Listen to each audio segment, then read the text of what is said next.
Welcome and thank you to an introduction to investment real estate, starting off from the correct footing.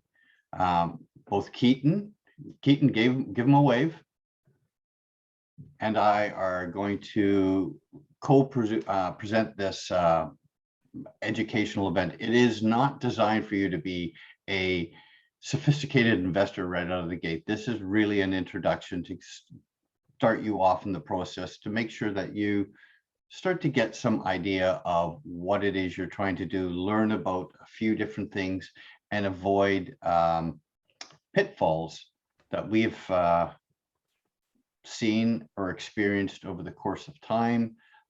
So we're just departing a little bit of our experience and knowledge in us as investors, as well as in our jobs. I'm going to hold up books every now and then in front of me as good potential reading material that you may find helpful. And the first one is, we all have jobs, we all may be self-employed and whatnot, but one of the key things that I found is focusing on being an investor is actually really helpful. And there's a book called Cash Flow Quadrant by Robert Kiyosaki.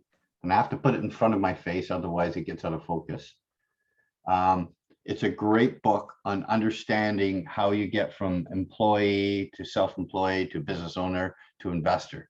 It's a great book to read, lots of good applicable knowledge, and it has been instrumental in me moving forward as an investor myself.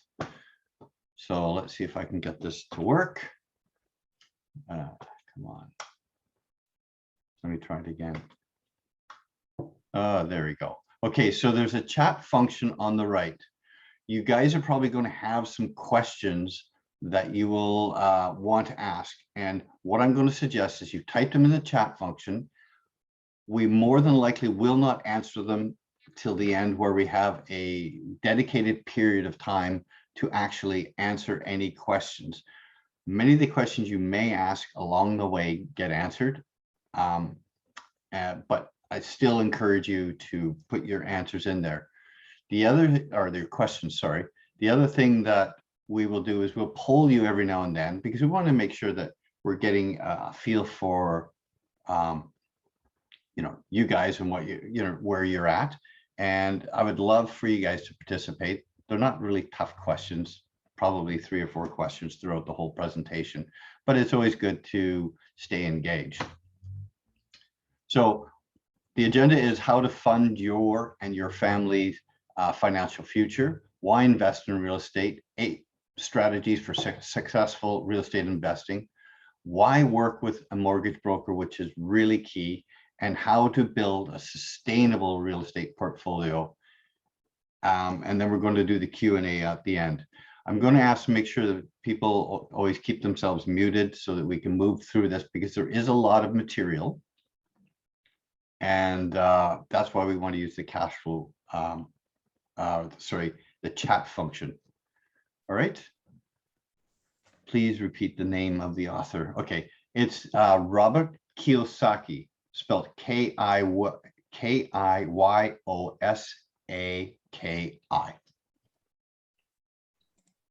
And what I'll do is I'll send out an email to all of you with the different books and the titles, so you have them as well, just so you don't have to worry about it. Okay, so let's get her going. I'm not sure why this is so slow. There we go. So first question, do you own real estate now? Yes or no? And if so, how many properties? I'd just like to get a feel for it. So type your answers in the chat now. And it's not for me to read out and say, oh, this person has this one person has that. It's just more that I want to try and figure out, who is on and what type of information they're looking for as well.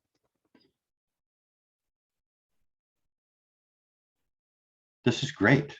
This is great. I'm seeing no, yes, own my own home property, 1 primary property, 2 properties. So this is really good. This is what I was hoping to see, is maybe there are people from absolute beginners to somewhat already down that path, which is very helpful. Maybe you'll find a lot of this information super helpful going forward, whether you've invested in properties or not. Thank you, everybody, for responding. That is fantastic. Okay. Okay, real estate cannot be bought, cannot be sold or stolen, nor can it be carried away. Purchased with common sense, paid for in full, and managed with reasonable care is about the safest investment in the world. This is from Franklin D. Roosevelt. I wanted to include this quote because it is, as you can see, there is some risk even implied in real estate. It's not like, oh, it's the best thing in the world. It is a very powerful investment vehicle, but you have to be smart, you have to be diligent, and you have to know what you're doing. A little bit about myself, just so that I can provide you a bit of background. I'm a real estate investor for 26 years. Sorry, a real estate investment advisor for 26 years. I've been investing for about 30 years. I am a licensed realtor, associate broker. I used to be a managing broker. I am a Smith Maneuver certified professional, which is a designation to help people convert their non-deductible mortgages into deductible, but we can talk about that at another time. I'm also a trainer, a coach, and I've written a book called Look Before You Leap, but Leap. It's about real estate investing. There's my information. At the end of the presentation, you'll have the contact information for both Keaton and myself. And I'm going to suggest maybe at that time, take a screenshot so you have our contact information. My mission is to deliver my clients security, value, and growth through my turnkey systems and property offerings, with the real key being peace of mind investing. I really am very much hands-on. I'm dealing with clients still from 1994 because I believe it's a relationship business, and you don't do that through just simple transactions. You're staying connected, you're staying interested. You got to learn what the client is trying to do and how you can best assist them. My connections are quite diverse.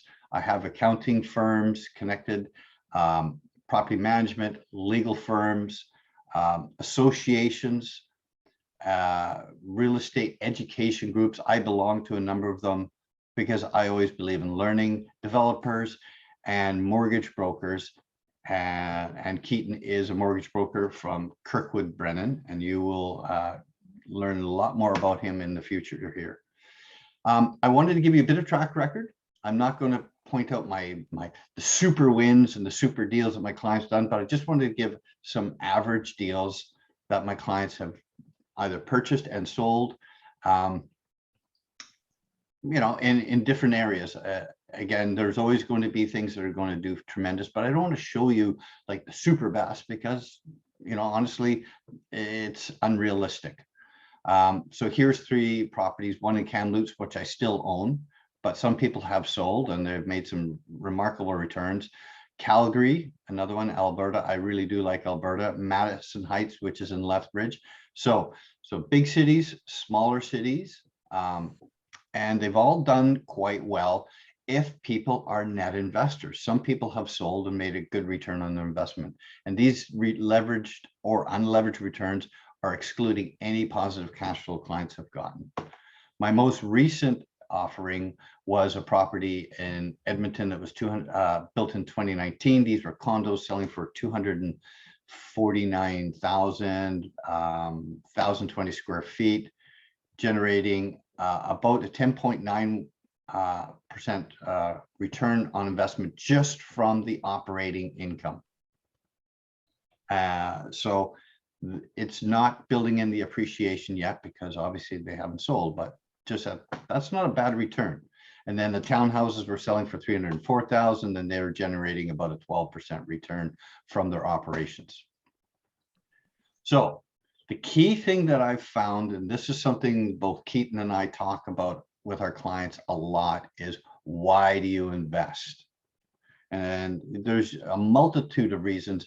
And I always suggest that when you ask yourself that question, ask it 5 times. Ask the why 5 times. Why do you invest? Make a lot of money. Great. Why do I want to make a lot of money? And so on and so forth. That is critical because you have to have your end goal in mind and then reverse engineer it. Because the clearer you are, the greater the confidence you have. And if you know your why, your big picture, then it gives you a roadmap to start working on it. I'll give you a little bit about myself and what my why is, so you kind of get an idea. I am a music nut. I've been going to concerts for almost 50 years, giving you my age. And it's something I absolutely cherish. It is a passion of mine besides real estate. I like adventure, jumping out of perfectly good airplanes, riding on my Harley with my wife. Going traveling is really important. We have a place in Hawaii, which is my little happy place, but we're also looking at buying in more resort areas because we have a good base of investment real estate. So I'm looking into Central America and Mexico and even the Philippines as well. Another passion of mine is teaching, seeing the light bulb go on, giving back to others and helping them learn.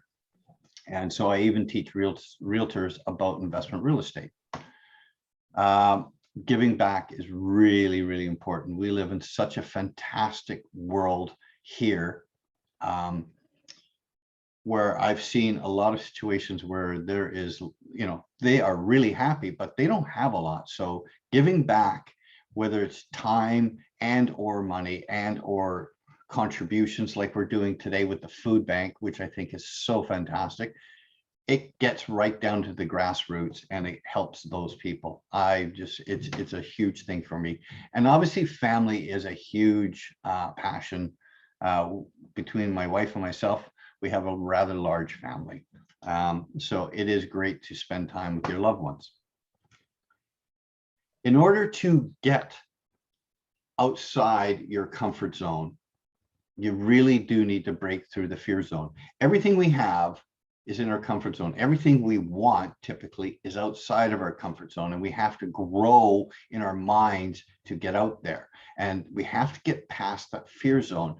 And really the key to that is by learning. And so I applaud you guys here for coming on this webinar, spending a few bucks to learn, because from the learning you grow, and from the growth you find these opportunities. And we're like balloons. Once we start learning, that balloon never goes back to that original shape. It's always been expanded. So you always have new horizons. And that to me is a fantastic thing to do. It can be challenging at times, but it's always rewarding at the end of the day. So how long will you live? In the 1920s, people lived to about 60 years old. In the last decade, they were living on average 82 for males, 86 for females. 2021, we're seeing people live well beyond 90. You just have to look at the news cast when they start congratulating this person celebrated their 101st birthday, the 110th birthday. It is happening way more frequently. It is not such an abnormal thing anymore. So we need to look at that and learn how we are going to fund our retirement years. So let's say we decide to retire at the age of 60. Doesn't mean that we stop working, but it means that we have the option to stop working. And we need to fund our, till 90 plus. So that's 30 years of funding our lifestyle. And we typically don't spend less because we have more time off. We tend to spend a little more. So we need to be able to fund that. Now I've got Cher here and Kirk Douglas. They don't have to worry about their time, but they are icons of those ages. We could simply use my dad, who was 99 and a half years old before he passed, but he was still swimming in the Masters at 97 years old. So he was living a full life right up until 6 months before he passed. So he had to be able to fund that for him and my mom. And so it takes some diligence, and thank God that he was a conservative investor, but he was able to do it. He had his little hiccups along the way, which I'll share with you, but it was very, very interesting to see that how he was able to fund his lifestyle so that he was able to do these things and volunteer. Here's the scary part, the average Canadian statistics. 5% retire comfortable or wealthy. 95% of us at the age of 65 will rely on pensions, welfare, or having to continue to work. And a 2015 study said that became 96%. So it gets a little scary when people start to think about it, and they get a little terrified and they don't know what to do, and maybe it's too late. It's never too late to start. A Bank of Montreal study pointed out that 38% of the retirees complained that they lacked of sufficient savings to maintain their lifestyle that they had envisioned. When it comes to planning for retirement, slow and steady wins the race. The other stat that they had was 60% of the people they polled had no RSPs, and the other 40% were only contributing about $3,800 per year. 34% of the respondents were hoping the lottery was going to support their retirement plan. That's how incredibly interesting it is. People just don't plan. So if you have a retirement plan, does it cover inflation? And we're seeing inflation right now. Does it cover longevity? What if you live to 100, 110? How about an emergency fund? And that is a very important one to have, because you need to be able to access funds. So this is not a slam against the stock market at all. I just want to provide you some sort of context. So if I invested $140,000 in the stock market and I was getting 10% return annually for the next 15 years, what would it equal to? It'll equal to approximately $600,000. And how long would this money last if I was pulling out $90,000 annually when I retire? The scary stat, 9 years. So at 69 years old, I'm either going back to work or hoping that I won the lottery or something.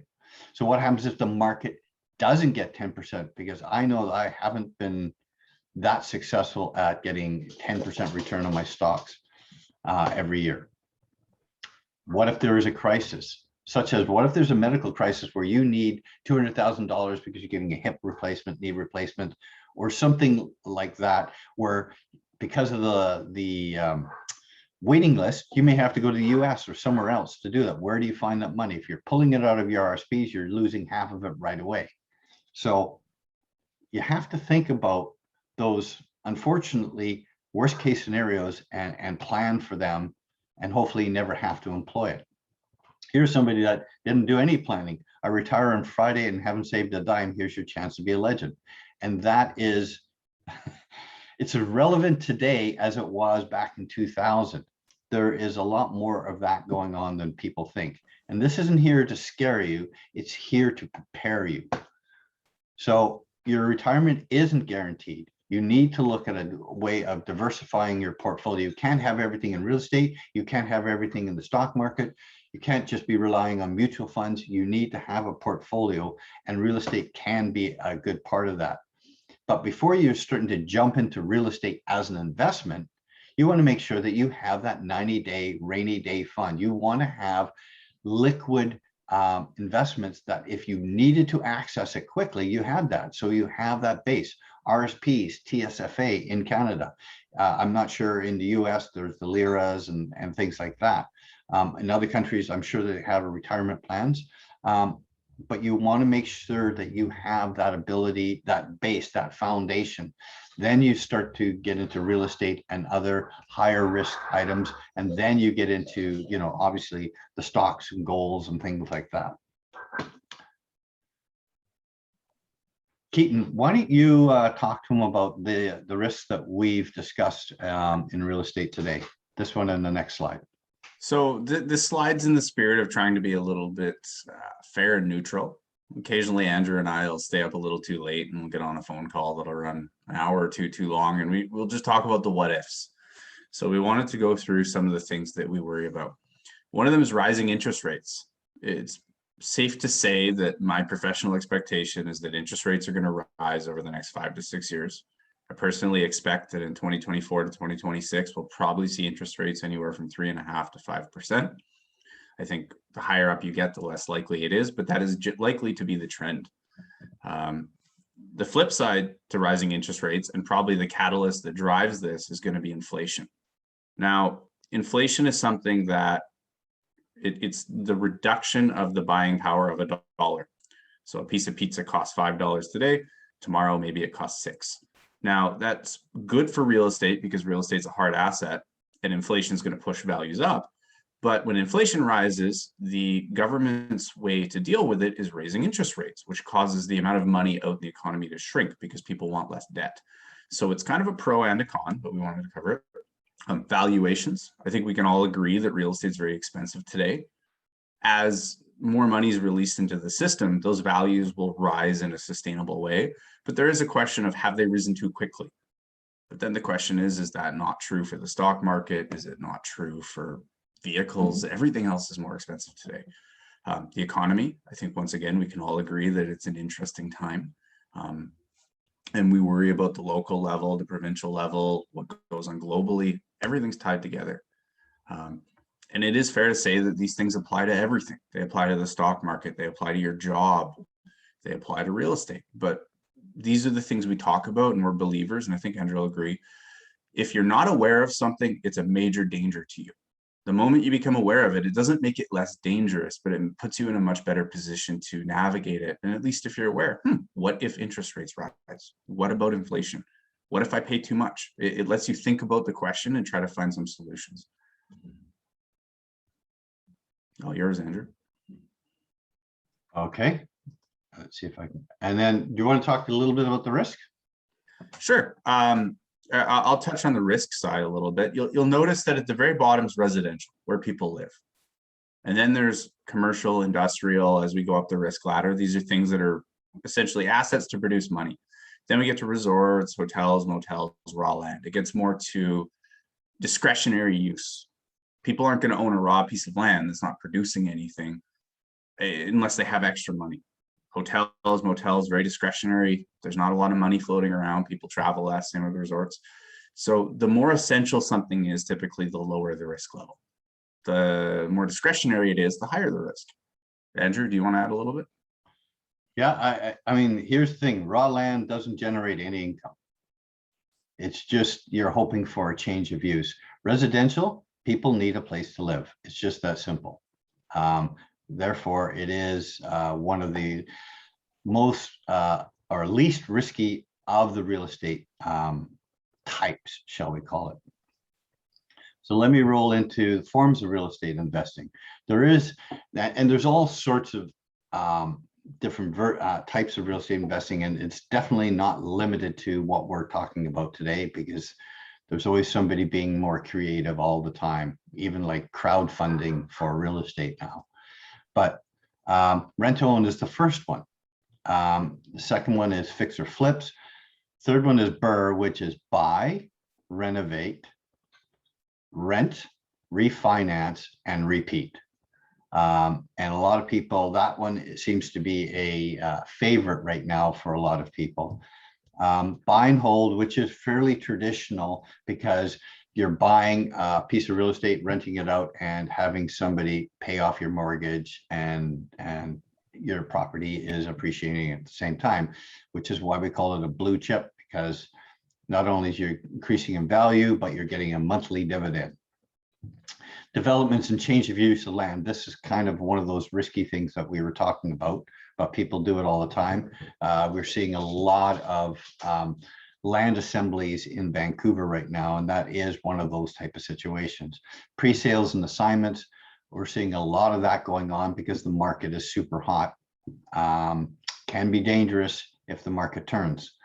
Joint ventures and limited partnerships, now you're getting a little more removed from directly being involved in it in terms of activity. REITs and ETFs, exchange traded funds.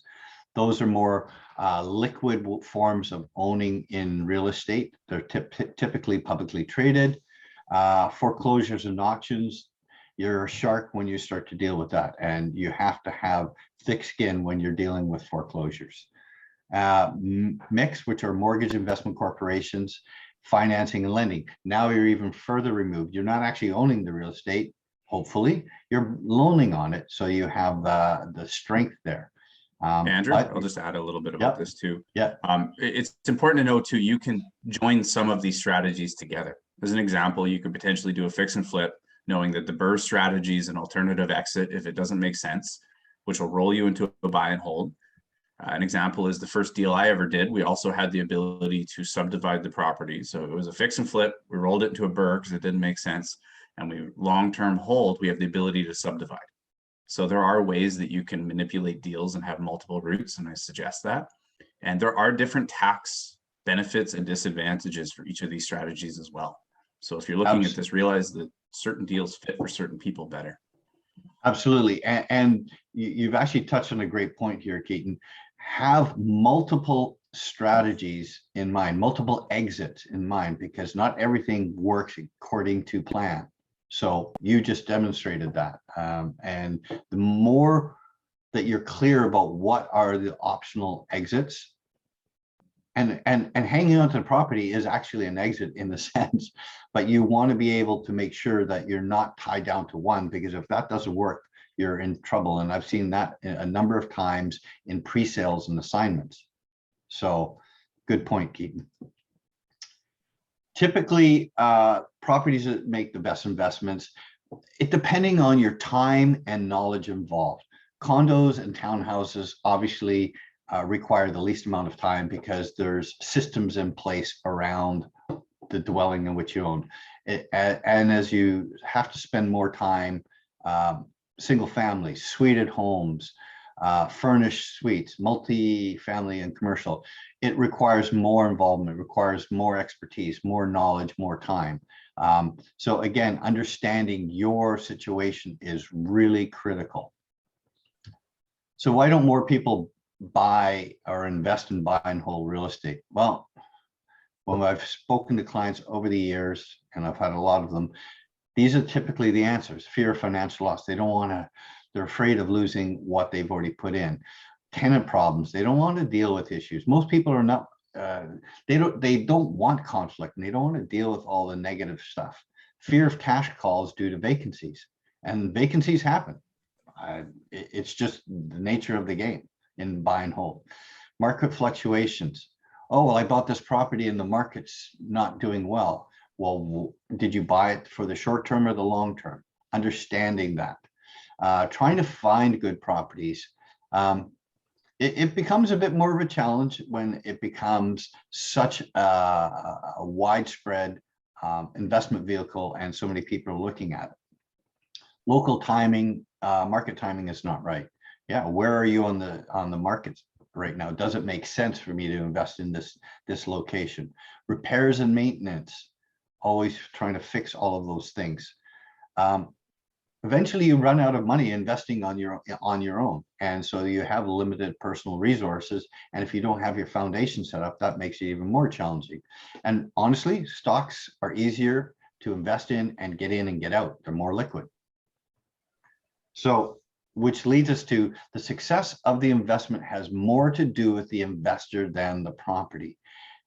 And what I mean by this statement is the real estate is the real estate, but how does it fit within your strategy, your plan, your end goal? What are your time frames? What are your skill sets? And so it's really very important that you ask yourself these questions. What are you trying to accomplish? Am I looking, and I've got a grid here, and it's, fast equity, slow and sustainable, cash flow, family inheritance, buying yourself a job, being fully invested in real estate, being a real estate investor as your job, owning a building like a dentist. Maybe you're trying to park money into a safe haven. Maybe you do like resort like I do now, or some other thing, or it could be a combination of them. I know myself, I'm slow and sustainable. I want cash flow. as my foundation of my real estate. Now I'm looking into a bit more resort areas, but with the pandemic, I went, okay, do I want places where people have to fly? No, maybe I'm looking at places where people can drive to. So it becomes a bit more interesting, and focusing on what is going on in the bigger picture in the world also will help you do that. You can have a plan going into the future, but you have to be able to evolve, adapt, and adjust. And you have to figure out what type of a real estate investor are you? Are you that active person that wants to do it all, researching, doing the renovations, or are you passive? You've got a job and you want to keep your job and do that, and you want to have more of a passive approach. Are you a speculator, meaning shorter than 5 years, or are you investor, long-term investor? And none of them's wrong. They all have their pros and cons, but it all comes back down to the lifestyle and the type of investing style that you that's best suited to you.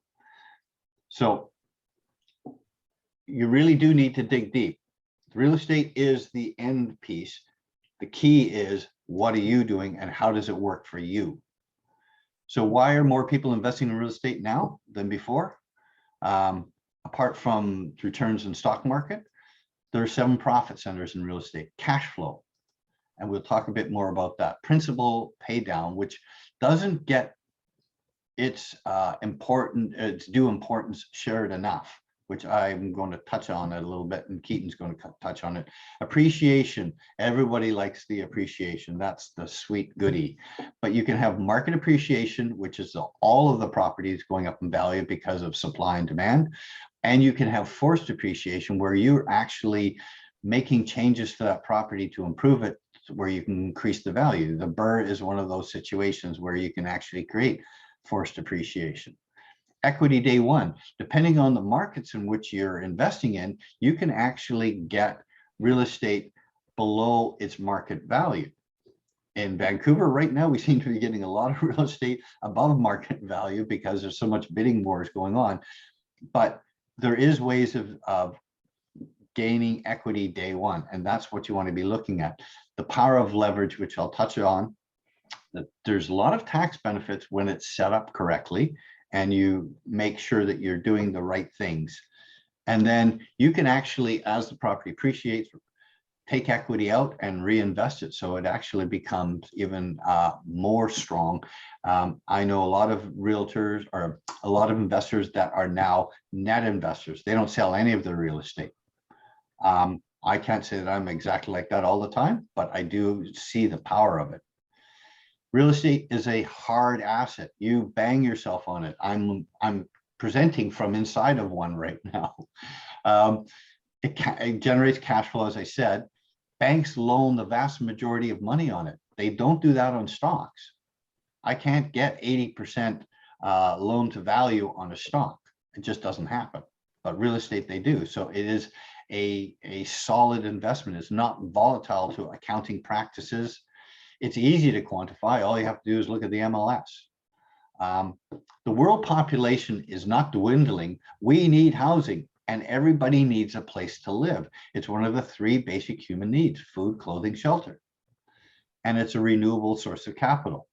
And the last one is quite interesting, because I've had a lot of clients buy real estate with the idea of using it as a college fund for their kids or their grandkids. So when it comes time, they're able to take equity out of that property and fund their kids' school. So I want to jump into those first 3 profit centers, because I think it's incredibly important to understand. And we call it the real estate return 3-course meal. Why? Because there's cash flow. And usually when you're buying a property, and you want to focus on cash flow, because it is the thing that keeps them going, to make sure that you have income to cover all your costs. Typically in the beginning, cash flow is very light, because you've got a mortgage and your taxes and your operating expenses. Eventually, as the mortgage gets paid down, that cash flow increases, or at least that's the theory. Mortgage pay down is the main course. And it is the sustainable, it's your meat and potatoes. Sorry for all the vegetarians out there, but it is the key piece to real estate that doesn't get its due props, so to speak. And then appreciation is the dessert. It's sweet. You can't generally control it. And when it happens, it is nice. So to think about it this way, the cash flow and the mortgage pay down are your sustainable factors. You have to be able to hold on to that property. Appreciation is the wealth creation, but you can't create wealth if you can't hold on to that property. So I absolutely believe that you need to have both cash flow and principal pay down in order to hold on to that property.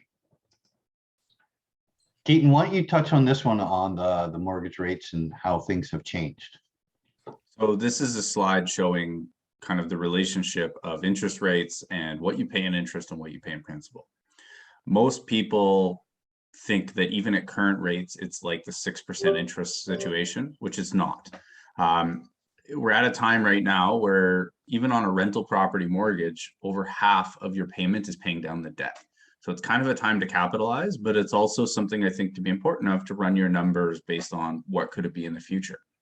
And that's why everything's a long-term hold and it's an average when you're trying to do these for calculating for retirement purposes. I'm going to also throw my little 2 cents in. When I got my first investment property in 91, or sorry, my first property, I thought I was winning because I had a 12% interest rate and it was down from 14. And with that in mind, I should do this at some point in time, but look at what the principal reduction would have been in relation to the mortgage payment. And I suspect it would probably be in maybe the single digit returns. But nowadays, it is just like a 2%. The vast majority of your mortgage payment is going towards principal, which means it's going into your equity pocket much faster. Hey, Andrew, Yes. I just quick calculator. Yeah. $200,000, 40-year amortization, 12% interest. Yeah. Your second payment you pay, so your payments are $2,017 a month. Yeah. You pay $19 of principal on your second payment. The rest is interest. So that's what I'm saying. So that's the power of these low interest rates right now, where you have so much strength. Anyways, thank you for that. Now I really feel depressed about that. Okay, so what happens if I invest 50,000 today in an investment property? And this is a kind of a generalization slide, but so we buy a $200,000 property and we're averaging 3% appreciation, which is the national average of inflation in Canada. So we're not talking about, real estate doing 11% here or 6%. We're just taking the rate of inflation. That is the national average, apparently. So with 50,000 down, that property in 25 years, if we use a 25-year AM, would grow to about 418,000. So that's a pretty darn good return. But there are some other key pieces here. Your mortgage is reduced. So that 50,000 grew to 418,000 because your mortgage has been paid off. But what if you're absolutely wrong and that property doesn't appreciate one dime over 20 years? Nothing. That's a worst case scenario. How realistic is that? Unless you're buying in some terrible place, very unrealistic.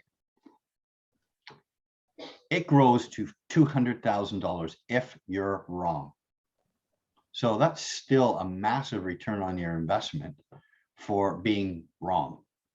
And that was the power of, when I first saw this, I went, oh my God, I never realized the strength of this mortgage reduction and how it works. Let's take the rental side. Let's say we have rent growing at the same rate of inflation on average 3%. If you got $1,200 a month rent, you're going to generate about $2,500 in year 25. That's on average. And we know it's going to do, up and down as we go along. but you still have to account for, even though your mortgage is paid off, you still have to account for, if it's in condo or something like that, you know, property taxes, repairs and maintenance, strata fees or condo fees, you know, certain things like that that are going to eat a lot of that cash flow. So we usually look at about 40%, typically is a reasonable number. You're still generating $1,500 a month positive cash flow. So if we were to now take this whole concept and go and buy a portfolio of 5 properties within what the banks are, a lot of the banks are doing right now, and we put 250,000 down on 5 properties at $200,000, those properties would grow to almost $2 million. Your mortgages are paid off, and you'd be generating a net monthly income after 40% deducted of about $6,000. So you can see how the real estate could help fund your retirement and your family in the future, in addition to what other investment vehicles, whether it's RSPs or, you know, and the items inside your RSPs or even outside of your RSPs, pension plans and whatnot. It isn't the thing, it is one of the things that you should have in your portfolio. Okay, let's jump into the 8 strategies for successful real estate investing. This to me was key, and these were garnered, shall I say, or I learned them through a lot of different experience. And one of them, the first one, was my parents buying real estate in North Vancouver in 1980. They bought at the height of the market, where, you know, newspaper, I remember the newspaper saying, we don't know how high real estate's going to go, something to that effect. And everybody, you know, everybody was giving real estate tips. Taxi drivers were realtors. You know, it was just crazy. Sounds a little familiar right now. And my dad just jumped in because that was the thing to do. Didn't do his research, just bought in North Vancouver. And then the interest rates went to 22%. My dad couldn't hold on to the property. Vacancy rates started to increase. The market shut down, and my dad sold on the way down. So he lost money.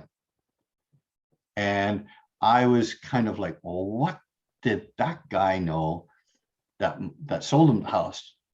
What did he know that my dad didn't know? And it really was nothing more than he saw the profits and took the profits off the table. Unfortunately, my dad was one of those people that didn't do his research. And if he was able to hang on to that property, he would have been fine. But he didn't have the cash flow. The interest rates were crazy. So it was tough. So understanding what happens in a market as the real estate cycle changes, and we don't get really big ones here in Vancouver, but we have seen them all across the country. With the advent of social media and everything else, cycles seem to be a little more abnormal than they were back then, where they were typically, you know, every 7 to 10 years, the real estate would go through a cycle. Canada's become a hugely popular country for immigration, so those cycles are really tight. But in the downturn, you'll see overbuildings in the saturated market. Always look at the number of cranes. If there's a ton of cranes out there, pay attention, because eventually you could see vacancy rates increase.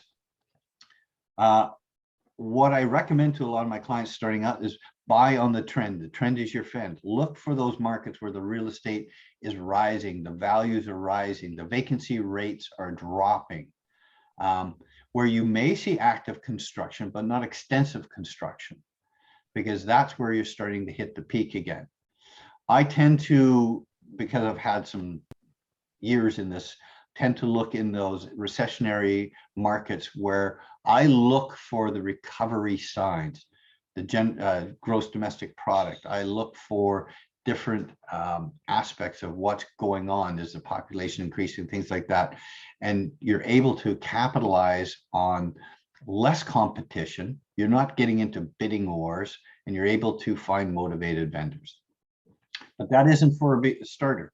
That is for somebody that's seasoned, that knows what to look for. And hopefully what I'm going to share with you today will at least help you to start understanding that.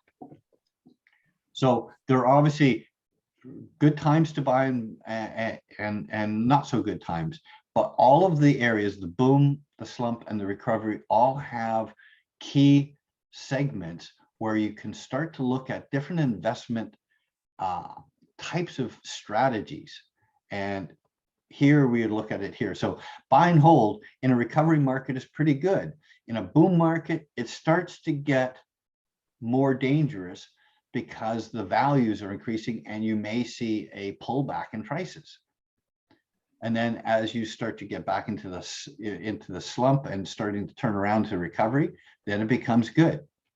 Rent to own, fix and flips, they all have their good times to invest and other times where you want to stay away or be cautious. And it all starts with gross domestic product, the GDP. You follow the money. Where there is big investment into an area, that brings jobs. Those people that are taking those jobs typically can't buy a home. They need to rent because they haven't had a job and they don't qualify for mortgages.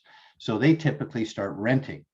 And with that population growth, the rental demand goes up. Vacancies start to drop, the rents start to increase. Then as they qualify for mortgages, they settle in, their families are moving in, whatever it is, then they purchase properties, and that's when you see the property values increase. So I really suggest follow the money. When you start seeing big economic input into an area, that is worth paying attention to. And I won't suggest small resource towns because those are really volatile. But larger towns, I look at Alberta, I look at potentially what's going to happen in Saskatchewan and Manitoba. Those are markets that are interesting. There are a lot of people investing in Nova Scotia right now, and I'll explain why in a bit here. But the opposite can happen. So when you start to see the economy shrink, you know that there's going to be job losses. You know there's going to be higher vacancies because people are going to leave. So understand that this cycle works both directions. And so really paying attention to the leading indicators is the key. Location, location, location. So the first one is timing, timing, timing. And actually, I'm going to point out, here it is. Here's another book for you. This is called Secrets of the Canadian Real Estate Cycle by Don Campbell. You can get it on Amazon. Another really good book if you want to dig into understanding market timing and what to look for. And like I said, I will make sure that I get you copies of all the titles and authors so that you're able to acquire those books if you want, audio or whatever, and take advantage of that information. So it's timing, timing, timing, then location, location, location. I'm a realtor, and as realtors, we talk about location, location, location. For residential, yeah, absolutely. For investment, it is secondary. You need to understand what is driving that market because real estate is a function of the economy, full stop. I'm going to jump through these slides a little quicker now because I'm talking a little longer than I expected, but we'll go through these and you'll get the information. So I like Western Canada because Western Canada has everything the world wants. It's a resource country: food, fertilizer, fuel, and forestry. So investing in those economies where there is a substantial economy to start with will do well. As we come out of this pandemic and the world economies start to pick up, we are going to see a huge demand for resources, which Western Canada does have. So think about that. We also have demographic shifts that are going on. Baby boomers are aging. They're going, okay, I don't need the big house anymore. I want to fund the rest of my life. I'm going to go to a less expensive area. And I want to be able to have a good quality of life. So we're seeing a lot of aging baby boomers downsize and going to the Okanagan or Vancouver Island or Prince Edward Island or the Maritimes, where they can live far more substantially on a lower income and economic draw upon them. So you're starting to see those shifts a lot. And we're going to see them more and more. But here's another key piece: diversification. Having geographic diversification reduces your risk. So if we understand that real estates are in different cycles, different markets are in different cycles, buying at the peak as a buy and hold doesn't make as much sense as buying in the trough. So you may start to look at buying in different economic environments for two reasons. One, that you're able to capitalize on those growths of those markets, and two, that you're reducing your risk, because if one particular market goes down and all your real estate's there, now you're kind of stuck with that one market until it recovers. And if you don't have the holding power, then you run the risk of forcing to sell, like my dad did. So the whole idea of geographic diversification, it means you buy at the right place at the right time for the right price. So that was number 3, buying strategically selected investment properties. So again, looking at the research, going macro, buying in the right province or the state or area. Then you're going to go into the sort of the smaller region, the city, the neighborhood. Then you do your research on the types of properties. Who's going to be attracted to this property as a tenant? And what is that tenant mix? You want somebody that is going to pay your rent and treat your property correctly. So you start to look in the neighborhoods, but you also want to look at the fundamentals of that property, the strengths. What does that condo reserve fund or depreciation report look like if you're in a multifamily? You want to make sure that maintenance isn't deferred. You don't want to be buying somebody else's property. Getting an inspection is absolutely critical when buying investment properties. You don't want to be buying somebody else's problems. So that way you're strategically selecting your properties. I'd rather spend $500 in an inspection than find out I've got a $30,000, $50,000, $100,000 mistake. Leverage, power of leverage. A lot of people will probably already know this, but it's worth noting for people that are just starting out. So let's say we had a $100,000 property and that property value goes up 5%. If I paid all cash, that's 100,000 gone to 105. I get a 5% return on my investment because I have not put any leverage in. But if I put 25% down, in other words, 25,000, and that property goes up by 5%, it's not 5% return on my investment. It's 20% of return on my investment because I only put a 25% down on it. And that is the power of leverage. And leverage is a good thing, but it's a double-edged sword. You don't want to over leverage yourself. You have to be able to fund that property in its upswings and downswings, depending on the situation. And David Chilton, the author of Wealthy Barber, wrote, "Leverageability makes real estate the greatest investment of all time," because you're able to take advantage of that leverage and the compounding effect of leverage. Very important. The other leverage that most people don't talk about is getting your tenant to pay off your mortgage. And they'll do that. They're your golden goose, giving you a monthly golden egg every month, every year, unless it's vacant. So treat your tenants as a resident. Don't just treat them as a rent check. I was a tenant and I was in places where I was just a rent check. And I can tell you what, I didn't take as much care of it as I would have when somebody actually treated me as a resident. So there is an attitude, and they don't participate in the capital appreciation. So important to work with your tenants as well, or change that word to residents, a mindset shift. I also absolutely am adamant, work with local professional property management. Unless you want to do it yourself, you want local professional property management. And it's key. I'm talking local, not national, because you don't want to be your property being a pin on their giant map. You want them to have skin in the game in the city in which they operate. Their reputation needs to be involved. So it's really, really important. And the reason you want professional is they have to have the systems and infrastructure to be able to deal with repairs and maintenance and capital items and advertising, leasing, and the economies of scale of dealing with all these things. You don't want to be dealing with the tenants, termites, and toilets. You want them to be dealing with it. You want them to make sure that they're able to provide you monthly reporting so you know what's going on in your investment property. And they would be depositing your rent check into your account, whether it's EFT or writing you a check or whatever. So they need to have those systems to be able to do all of that. And then there's the key. To me, this is the spoke of the wheel, so to speak, and that's working with a mortgage broker, an expert that knows the financing. They work on your behalf, not the bank. So everyone that goes out to bank, oh, well, my banker is going to give me this, this, and this.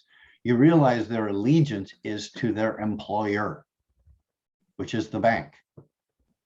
So they're not always going to be absolutely full disclosure on all the pros and cons, whereas a mortgage broker knows what they are, and they deal with many of the financial institutions, and they will champion that deal for you and shop it for the best interest rates and terms and conditions, which are critical. And a lot of lenders will not share all of those terms and conditions with you. So that's really key. And they work with banks that have internal mortgage specialists. So in other words, the CIBCs and BMOs that don't have a mortgage brokerage arm, they do that. And that's one of the key things why I love working with Keaton, because he has fostered all of those major relationships. So you're not wasting your time, energy doing this. You're actually working with somebody that is working on your behalf. So I'm just about finished here, of my part anyways. What is the style of investing? I'm going to go back to that. You need to be crystal clear about where you're going in terms of your investment world. You need to understand your desired outcome. You want to plan and operate with the end in mind and reverse engineer it to today. You need to know your risk tolerances. I highly recommend you learn as much as possible. And that's through education, podcasts, reading, connecting with like-minded people, meetup groups, get a mentor. And when you start to invest, see what happens. You can actually try and test it out going, okay, well, I'm going to look at this property and what could I do with this? And run a test before you actually invest. And when you do invest, review regularly and reassess your progress. What can I do? What mistakes did I learn? What am I not going to repeat? And you start to build an operating system for yourself, so you know where you're going. And the last one, you could work with somebody like me. I know I have other agents on the line, and obviously I would work with them, with their clients, and the clients would remain them. But the whole key is you have somebody that knows, lives and breathes investment real estate. So we know the systems, we know what to look for. So you have the control and access to the resources that we have and the connections that we have. I'm just like a mortgage broker in a way. I work on your behalf. I'm typically working on behalf as a buyer's representative or an investor's representative rather than working on the side of the developer. So have a 27 years of real estate experience working with clients. I've done over $680 million of investment real estate. I buy the same properties you do at the same price you do. I don't get any preferential treatment. I don't believe in doing that. And as an agent, I need to be fully transparent. I set up these turnkey systems. A lot of my clients, they just love it. And they just go, okay, when's the next project coming along? And this isn't a sale for me, but giving you an understanding of who I am, because I do provide that one-stop solution for busy investors. And again, I'm hands-on, so you don't have to be. Every one of the properties I do have my clients jump into, I provide them an investor binder, both digital and hard copy. So it's an organized system for them to have every piece of paper that pertaining to that property there. So your accountant will love you at the year end. I believe in setting up this virtual apartment building system, helping you build your portfolio, which is what this virtual apartment building system is, in different economic environments as quickly and as large as you want. So it is a system that saves you time, stress, energy, and money. and is constructed from your current conditions and your desired outcomes. So that's my little spiel about me. The goal is to help you create equity and income that you may never outlive to fund your lifestyle. So when you're investing in real estate, I'm going to ask you another question now that I probably talked your ears off. When you invest, how long is your intended holding period? And just type it in the chat.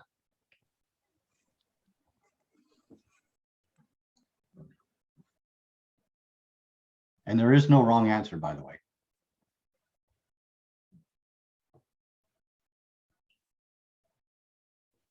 I like it. As long as humanly possible. As long as I can. 25 years, 10 years, 8 to 12 years. I love it. Thank you, guys. I really appreciate your participation. I'm going to introduce Keaton now. Here's his contact information.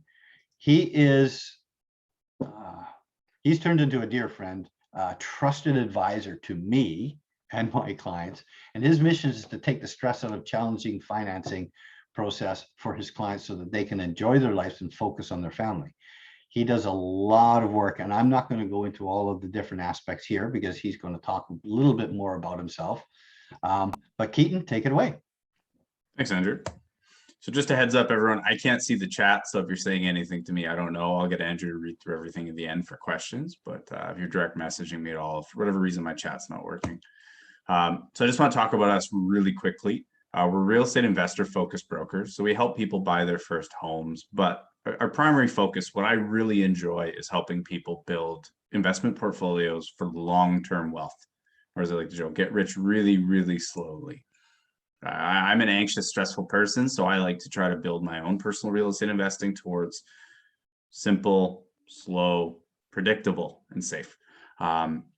So that's kind of the focus, and I give all my advice from that perspective. I'm really big on, I like to poke holes in people's ideas. It's not that I want to be the Debbie Downer, but I want to make sure my clients are asking the hard questions and they have answers. Because I'm a huge believer of, if you're aware of something, you can be active on it and you can try to reduce the issues. Whereas all the stories I see of clients really getting blown up and in trouble is, I didn't know. Oh, I didn't realize that if I did this, I couldn't evict the tenant, or whatever it may be. I'm Smith Maneuver certified. I speak at a ton of different real estate investing groups, all the way from Keyspire out east. I've been spoken on Rain Acre, a bunch of smaller groups. I do invest in real estate myself. I have a consulting arm of my business as well for kind of the more planning and hands-on stuff. And my business partner and I are very big on communication. Sometimes we get a little too busy to be proactive and always following up, but every client has our cell number. Every client can book a call with us at any time. And email is my Achilles heel, but I try my best to stay on top of it and get up early every day to try to get caught up. So there's a little bit about what we do. I'll be real fast. We plan out portfolios for clients on the consulting side. We're very big on the exit strategy and minimizing costs. We're mortgage brokers, so we handle commercial and residential lending. And unlike most brokers, we work with lenders outside the broker channel. So we work with all the banks, and I have relationships across the board. Last year, I did over 80 mortgages outside the mortgage broker channel. And we can do investing inside a corporation and in personal name. So this is a little presentation I put together on building a real estate investing portfolio. And my biggest piece of advice to all of you is think long-term. You need to think about, what are you saving for? When do you need it? What are you trying to build? Are you trying to build a bunch of money that you can pull out over time? Or do you want to, like, think a farm? Do you want something that's going to produce what you need and you get to keep it forever? And are you building something for your kids or grandkids? Do you want it to last long term? It's important to remember that it's a very long-term approach. And if you're too aggressive, too quick, and you don't do things correctly, you're not going to make it to the end. And the last thing I want is any of my clients to be that person who's telling everyone about how real estate can be the worst mistake of your life, because it can be. But if you do things correctly and you work with the professionals, the accountants, the lawyers, the realtors, the brokers, and you approach it with a, how do I manage my risk? How do I do this correctly and as safely as possible? That's how you succeed. When you hear about the best deal out there and all of a sudden there's 5 best deals and you have urgency because there's a salesperson pushing you, and you make brash, quick decisions, that's where you get in trouble. And that's the last thing we want you to do. So I'm going to go through a little case study to show some of the planning we put together for some of our consulting clients, just to give you an idea of what you should be thinking about. So we had 2 clients, relatively regular people. Sue is an engineer, Dave's a teacher. Combined, they made just over 160,000 a year. They own their home and they had about $567,000 of debt on their property. We went through their why. For them, retirement was a really big deal. They really struggled in college when they were young, so paying for their kids' college was a big deal. They wanted to have a little bit of a contingency set aside. And a really big thing for them is they had to pay for their own wedding. So they really, really remembered the stress that put on them. And that was a really big personal thing for them to pay for their kids' wedding. At the end of the day, everyone's going to have a different list, but it's important you figure out what's really important to you. We figured out that they needed $100,000 in passive income. We wanted a $250,000 cash reserve built up as quickly as possible for a safety net. They wanted as little time in as possible on the day-to-day, and they didn't want to deal with late night calls. They wanted to be stress-free. And then for them, other than covering the college and the wedding, it was a bonus if they could leave money to their kids. It wasn't a necessity. So we planned out that they were going to buy 5 rental properties and their primary residence. We budgeted everything to have professional management because that was really big for them. And I suggest that if you're newer investing, always get a property manager. Longevity was a big deal for them. So they were targeting detached properties. So they wanted to own dirt. And we built a team out for them of a realtor, an accountant, a lawyer, and I was the mortgage broker. So figuring out the foundation, they had a mortgage that was about $557,000 and they were paying just shy of $2,850 a month. And they were paying mortgage insurance they got from the bank was about $265 a month. We restructured their debt, cutting their overall payments down $950 a month. Not only this give them more of a safety net and ability to pay off their debt faster, it also helped them qualify. And we were able to restructure their insurance through a contact to work with and cut their costs down by about $70 a month on the mortgage insurance. So we got them better coverage. And last but not least, we got them access to the funds to start building their real estate portfolio. So I, as a mortgage broker, am not going to have the numbers of every property you're going to buy in the future. So what we did for these clients is we set a baseline. We were looking for properties that met this as a minimum criteria. So rough purchase price, $500,000. They were looking at prairies. They wanted $2,600 to $2,700 in rent. We budgeted 3% vacancy, which I felt was a little bit low, but they were targeting newer properties or fully renovated properties in nicer neighborhoods in Edmonton. So it was reasonable for that property, but not that market, if that makes sense. So it's important to know that if you look at a market and you see, oh, there's 9% vacancy, you have to remember that that's all properties. So if you look in that market, 70% older properties, you may, if you look more into it, you may notice, if I make something new and nice, I have 2% vacancy, 3% vacancy. And the way that we find that, and this is a tip for all of you, is you can run something called ghost ads, which are take photos of what you're looking to buy, post it in Craigslist, Kijiji, Rent Faster, and put up a mock ad for what you're thinking of buying and set the rent you think that's reasonable. If you get a ton of responses, you know you're probably low. If it's crickets, you know that your rent's high. And you can use this to kind of figure out the range of what you can get for rent. But we went through, we budgeted 15% of the gross rent for maintenance. We had professional property management in there. And that was kind of the benchmark they were using. So one thing I want to go through is rental calculations with you guys, just to give you an idea of what happens when you do this on your own. It's important to know that bank employees, so not mortgage brokers, but mortgage specialists is what they call themselves. They're bank employees. They have no licensing and no liability. So if they give you bad advice and get you in trouble, their worst case scenario short of criminal fraud is they lose their job and they go to another bank. A mortgage broker can be sued and is liable if they give you bad advice. They're legally a fiduciary for you, so they have to be an advocate for you. The bank employees are typically trained to say, yes, we can do it. Then they figure out, can they do it? And if you want to test this, call up a few different bank reps for different banks and say, hey, I want to buy a place. Give them some really, really rough numbers. Do you think we can do it? The majority will say, yeah. They don't know your documents. They don't know if you're an employee on contract, but it's just important to be aware of this. So there's 3 rental calculations out there when you're buying investment properties. The first one's a debt coverage ratio. The important takeaway from this one, other than it's really ugly, is that you get double stress tested. They qualify you at 5.25%, which is the mortgage stress test. And then they want to see $1,250 of income on the property for every $1,000 of expenses, including the stress tested mortgage payment. This does not work well. Most often it requires 30 or 40% down to make it work. Occasionally you can push your first property through, but it's not a sustainable calculation. So lenders that do this are CIBC as an example. TD, once you have 2 properties, likes to use a stress test, and they use the DCR method. The next one's add to income. In this scenario, most lenders will use 22 to 44% of the rental income. What they do is they add it to your income, and then they'll take a percentage of your income to service the debt. So the important takeaway is this one just doesn't work well. If you're a super high earning individual, you can get by with a lender that does this type of calculation for a few properties, but you will almost certainly, even if you're making $800,000 a year, you're not going to be able to build a portfolio of 5 to 8 properties. And then the best calculation is what's called a rental offset. So this is lenders like BMO on non-subject properties. BMO uses an add to income calculation on the property you're buying. So it's kind of a tricky lender to work with. RBC and Scotiabank use offsets. But as an example, Scotiabank kicks out the property taxes, heat, and strata fees. So there's different calculations of different lenders that the broker is going to know. And you can call around and try to get this information. But that's kind of what we do. And this is the best calculation by far, because what they're doing is reducing debt. One of the most important things you're going to do when you buy a property is how you structure the debt and what type of product you use, because it's the difference of, do your payments increase when rents rise?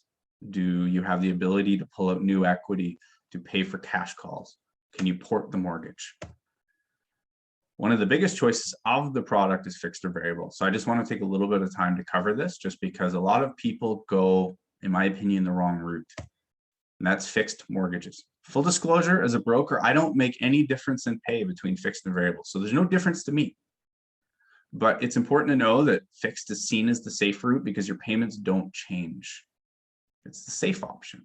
I personally think it's the wolf in sheep's clothing because the penalties are 5 to 10 times larger. And the other thing to think about is fixed rates only benefit you when rates rise and stay up. So if you're in an environment where rates are declining or they're flat, a fixed rate's not doing anything for you. The better option, in my opinion, for at least most clients, if not all, is variable. And that's because they're based on the overnight lending rates. So they go up and down. Rates have been declining, but I do think they'll rise. But there's a little trick that we're suggesting for clients. And that's you take a product that's variable that allows you to lock into a fixed rate at any point in time. What my clients are doing is they're taking the variable rate, which is lower than the fixed rate. So they're saving money month over month. And they're staying variable until it looks like rates are going to start going up in a sustainable way. It could be 8 months, could be 16 months. We don't know. And you can track it with 5-year bond yields, which is something I share with my clients. But the important takeaway is you can watch what's happening with fixed rates. And when it looks like the economy starts doing better and rates are going to rise in a sustained way, you can lock in then. So imagine if you buy an investment property and you take a 5-year fix today and your rates renew in 2026 and you renew until, let's say, 4%. Or you take a variable rate, you buy today, 18 months from now, you lock in potentially at a slightly higher rate and your mortgage renews in early 2028. Well, if 2026 to 2028 are 4.5 or 4% interest, you're going to save way more money by having that extra time on your fixed. So I'm not suggesting you take action off this just based on what I've shared, but you start asking the right questions. So mortgage penalties, there's a huge difference. On a $200,000 mortgage, a fixed penalty could be close to $10,000. And this is based on a pretty complicated calculation, as you can see. A variable rate, consistently, it's always 14.20. Now, this isn't for every lender, but in this example, it's a 3-month interest penalty, though. I want to show you guys what happens if you can avoid mistakes in the beginning of your career. And one of the reasons why I harp so much on fixed versus variable, because I see so many people paying massive penalties when they learn a little more and they realize that the criteria they use to make the decision on fixed versus variable has shifted. Whether it's a family change, they've discovered a new tax strategy, they want to borrow money to build a business, to buy real estate, whatever it may be. If you can avoid a $39,000 penalty 4 years into a 30-year real estate investing career, assuming you make a 15% year-over-year rate of return, which is relatively high overall, but for real estate, it's often considered reasonable. But at the end of the day, this is just an example. You can use any number you want, but it's a $1.8 million oops. So I'm a big believer of, we want to try to boost your returns by cutting costs. It's not just lower interest rates, but it means less fees, less penalties. We want to try to keep you efficient, less taxes. Not all products are created equally. So some, if not most, lenders don't allow you to port a variable mortgage. So having that extra little tool on your mortgage can be the difference of, do you avoid a penalty altogether? Some lenders have variable products that have lower rates. You're getting 1.3, 1.5, 2%, whatever it is on your variable product, where your payments do not rise when interest rates increase. So if you're concerned about rising rates, but you want the benefit of the lower penalties, if you go to the right lenders and ask for the right product, you can get both. Some lenders do lines of credit on rental properties. I'm not a big fan of everyone constantly maintaining a ton of leverage, but I do like having access to a line of credit as a way to build a safety net. I've always advocated for my clients to try to keep 6 months of property expenses as a contingency for your rental properties. When COVID happened, the clients that followed that advice, they didn't have a lot of stress. They weren't worried because they'd budgeted for it. Whereas the clients that were constantly pushing, the moment there was whispers of no rent or freezing evictions, they were freaking out. They were calling, stressing, up at night. So it's important to plan ahead. I can speak to that. I have a property in Hawaii and they shut down Hawaii. And if I didn't have the contingency to support that property, it has expensive mortgage payments and expensive operating costs, I would have been underwater. But I actually had held exactly what you told us to do, Keaton. So thank you. I'm glad it helped. It hit home. Absolutely. And it's totally self-serving because I care about my clients and I get stressed and my clients get stressed. So the last thing I want to do is have a bunch of people I work with that every time there's a little speed bump, they're in financial duress. And I try to give the same advice that I follow personally. And then the last thing is, some lenders allow you to get financing inside a corporation. For most people, this generally won't make sense, but for some people, it can be extremely tax efficient and help with estate planning. So I just want to go through a little bit about the plan we put together for Sue and Dave, using the numbers that they provided that we had a little bit of input on, what we were hoping they would achieve or what they were working towards. So it's important to note that, like they say, Rome wasn't built in a day. For Sue and Dave, it took them 11 years is what we projected for them to be able to buy all 5 properties.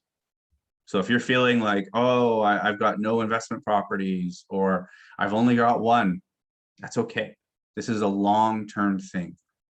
The problem in today's society on Facebook and in investing groups is the loudest people, the ones that take the most risk, are the ones that are rewarded, that are given the attention, the spotlight. Oh, John bought 7 properties this year. Yay, John's good. No one talks about, well, if any number of things go wrong, that person's going to go bankrupt or they're going to get wiped out. So please try to shed off that kind of pressure or that reward mentality of people who take the most risks. At the end of the day, this is supposed to be long-term. So I just want to demonstrate that as they were acquiring their properties, you could see that using a 3% appreciation, the portfolio was going to grow. We wanted to map out the debt levels so they knew what they were getting into.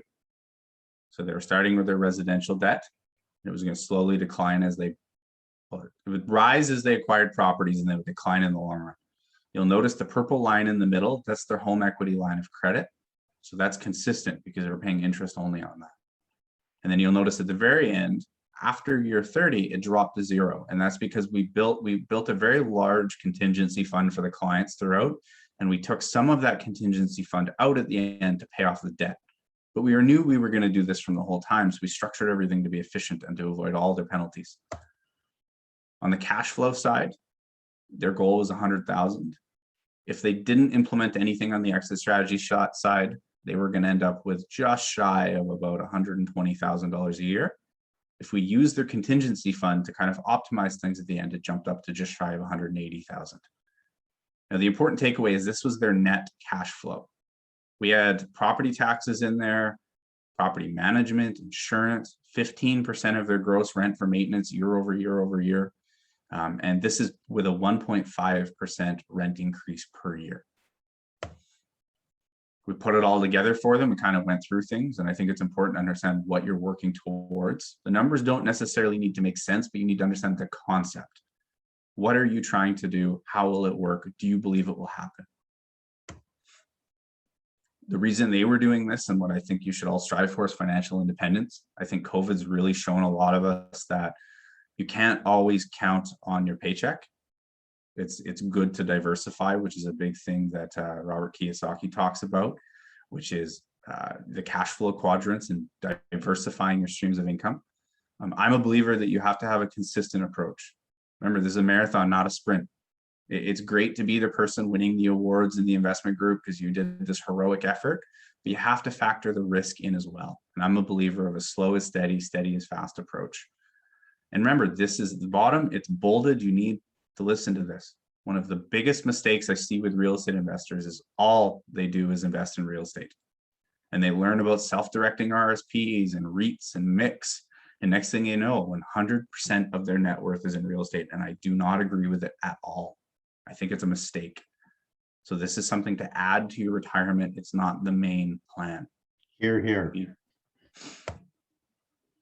So there's a few things for the plan that we built for them. We didn't try to really optimize everything. We didn't implement the Smith maneuver in their strategy or any of the accelerators. We had a very large contingency fund that we built up that we just left invested in GICs, very low risk stuff. We didn't get into the level of planning. How could they invest this pool of cash they have? How could they ladder it to manage the risk so they've got money that's accessible anytime, money that's accessible in 30 days, 60 days, a year.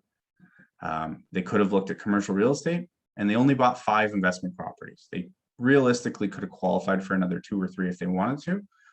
But the important takeaway is that with 5 investment properties, they were able to make all their goals happen, and they had extra, more than they needed. So I'm a believer of, we want to build towards your retirement, but we should figure out what you need. If you need $5 or $10 million to retire, why are we on track for 30? Unless you're planning to build churches or go, do some sort of big charitable act. If you don't need the money, don't push for it because it's extra risk at the end of the day. Keaton, I'm just going to touch on, this is the book for Smith Maneuver. I'm not suggesting you go out and buy it, but we're both professional, certified professionals. But it's called Master Your Mortgage for Financial Freedom, and you can get it on Amazon, I believe. Let's see, there you go. If you send Andrew or myself the details, I'll mail you a copy. Well, there you go. Look at that, guys. My wife does it for me now, so it's a little more organized. So Right. One of the things I touched on earlier is that I like to try to boost your returns by cutting costs. Most people look at how do you make more money by how do you borrow more? How do you invest more? But one thing that a lot of people don't look at is that you can boost your returns by cutting costs. Minimizing taxes, this ties into the Smith maneuver. One of the big things I focus on is how do we avoid penalties and costs? There's products where we can increase loans and restructure them to maximize tax deductibility, to allow you to pay down non-tax deductible debt. And we can do all of it without triggering legal fees or penalties. It can increase the value depending on the province. In Alberta, as an example, they allow you to increase up to 125% of the mortgage amount. In BC and Ontario, they allow you to go to any number. So there's ways we can set you up with one mortgage product that will work for 30 years. Estate planning is a big thing that I get lawyers and accountants involved in. How do we minimize your taxes if it's going to be for your kids? Can we incur a $20,000 cost over the next 5 years that will save you $400,000 in taxes? Can we structure things slightly different in a trust or a corporation? And it's important to have someone that's going to pull those people in, or at least let you know you should talk to them. And the last thing is accelerating progression. If you can take on the same assets quicker and pay it off longer because your tenants are paying it off, you can boost your returns in the long run with the same cost. Now, sometimes if you're buying too quickly, it increases risk, but it depends on how you structure it overall. So I wanted to just go through 8 steps for getting started. The big thing is to figure out what are you working towards. I'm a believer that when you're investing in real estate, think of it Visualize you're on the ocean, you're in your little boat. Sailing is buying your real estate and working towards retirement. If it gets stormy and you don't know where you're going and it's black all around, it gets scary really quickly. It starts to be, uh-oh, I made a mistake. If you've got goals and a purpose, kind of like a star in the sky or a lighthouse, and you're like, okay, that's the direction I'm heading, it's a lot easier to stick to it and to get through the downs. And it also keeps you balanced on the ups. Planning a foundation. If you build a house of cards on top of a sandy beach, it's not going to work well. So it's if you build a proper foundation and you lay each brick kind of in a calculated way. In my experience with over 3,000 clients, you will be far more successful. You'll have less stress and you're way less likely to get in trouble. Research. There's a little ode to Andrew's book, Look Before You Leap. Do your research, try to learn from others' mistakes. I'm a believer that if you're looking into real estate investing, it's worth spending a month, 2 months, 3 months, a year if you need to. Talk to others, figure out where people went wrong. Get a little black book of all the oopses you've heard about. And then that way, when you're moving forward, you can go, okay, what can I do to avoid these mistakes? Obviously, act. A lot of people get stuck in analysis paralysis, we call it, where they just research. And I have some clients I've been dragging along for 6 or 7 years and they still haven't done anything. We talk occasionally, and that's okay. But the funny thing is they still want to invest in real estate, but they need someone to push them. And I'm not that person. So maybe I'm the wrong broker for them because they need someone to just sales them. But either way, at a certain point, you need to decide to act and move forward if that's what you want to do. And I'm a big believer of you need to reassess and adjust. Periodically, you need to look and say, is this working? Am I doing what I'm trying to achieve? And either you need to adjust the plan or you need to adjust the expectations. And it could be you're far more successful than you thought and you can slow down. Or it could be, uh-oh, I'm on track, or I'm going to have $80,000 to retire instead of $100,000. So either I need to adjust the inputs, what I'm doing right now, or I need to start adjusting my expectations when I retire. And the last goal is hopefully reach financial freedom. So we're going to get into more of the question side right now. So just touching on the chat. If you guys have any questions, ask away. Andrew? Absolutely. Thank you, Keaton. I know we kind of reiterated on a few points of know your why, get that plan together, figure out your foundation, and review and adjust and get connected. To me, you know, both Keaton and I absolutely believe that that is the way to do it, is do your research, but you have to act at some point in time because none of us gets any time back. That's a non-renewable situation, and we've got to be able to move forward. So please do jot any of your questions in the Q&A. The first one, okay, so there's a couple of them. Excellent. I feel like you're 3 blind mice. I can't see anything. Okay, how do you charge for your services? So what I did say to him during the chat was they get paid by the lenders, but if there's some in-depth consultation, there would be some sort of arrangement made with the clients for a fee that is agreed upon and discussed. Would that be correct? Apparently I can, thank you, Jordan. I can see direct messages, but I can't see to everyone. Unless everyone's just sending direct messages to you, Andrew. I don't know. Well, there's some direct messages to me, but that was from Dejan.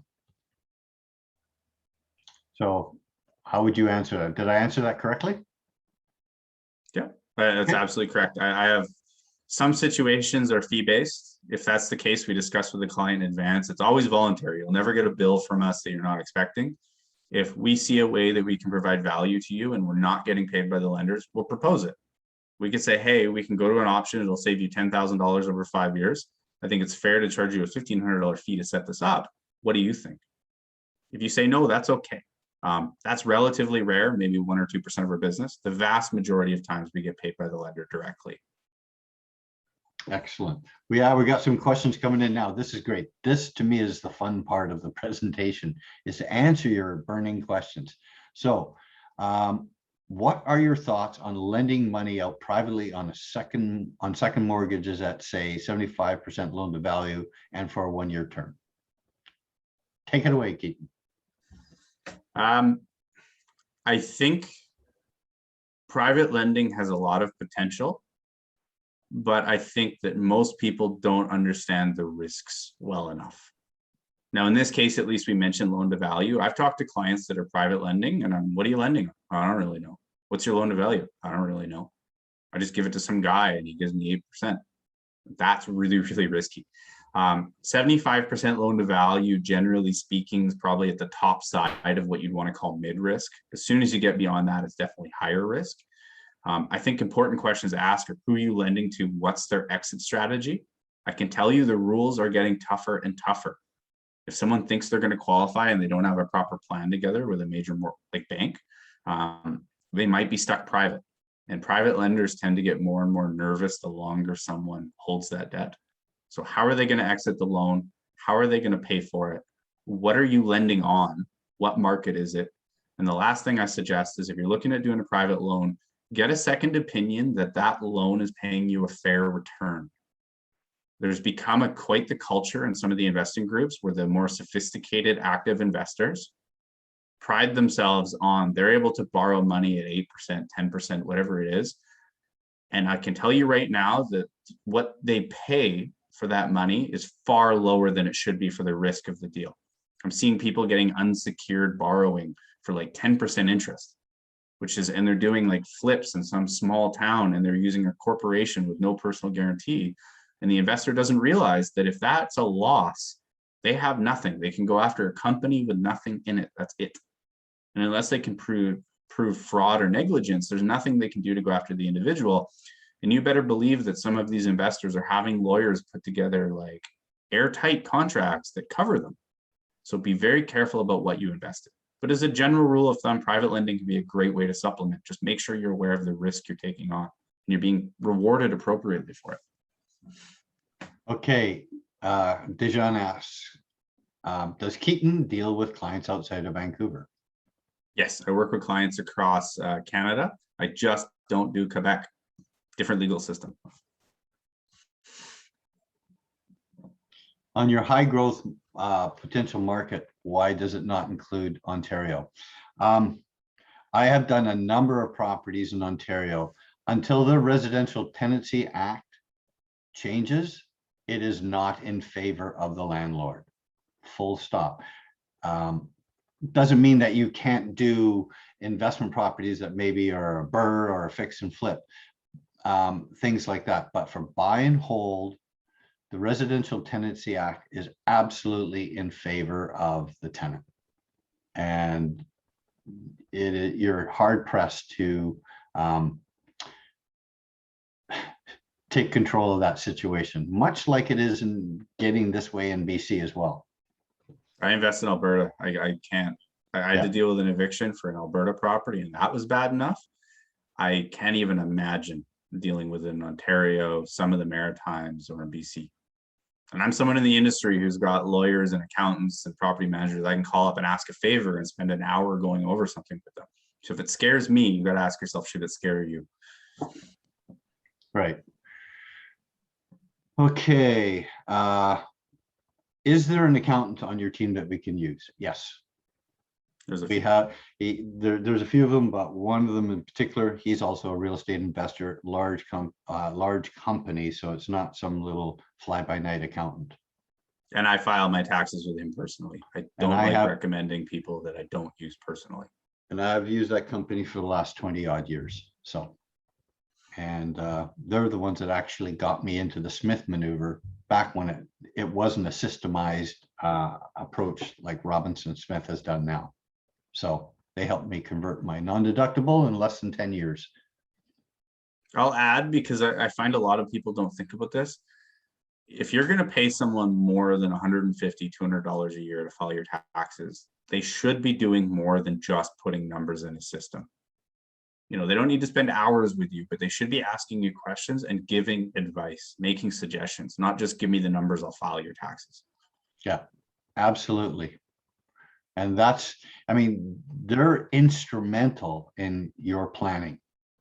Absolutely. So that you get yourself set up properly in the foundation. You mentioned Nova Scotia. Why will that be interesting for investors? Well, there are people that are moving to the Atlantic provinces because it's inexpensive, whether it's Nova Scotia, PEI, New Brunswick. There's a particular investment group that is telling all the investors to go there because it's cheap. Their economy hasn't changed significantly, although Nova Scotia has, out of all the Atlantic provinces, the strongest economy and the most diversified economy.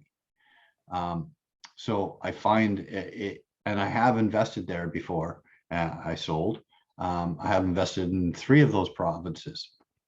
So I can personally speak to, yes, it is inexpensive. The challenge is if you're looking for investing in those provinces,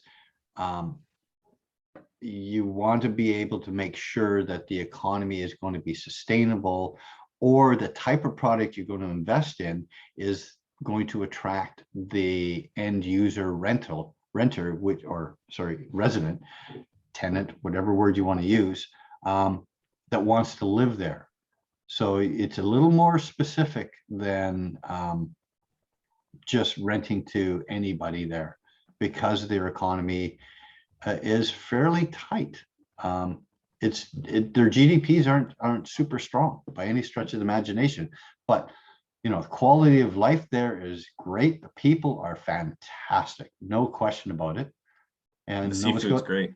Yeah, and Alexander Keith Brewery is there, so there you go. When would you incorporate, and which corporation would be best for realty? Well, you have to hold real estate in a holding company. Yeah. Real estate income is deemed passive income by the CRA. Not tax advice, talk to your accountant.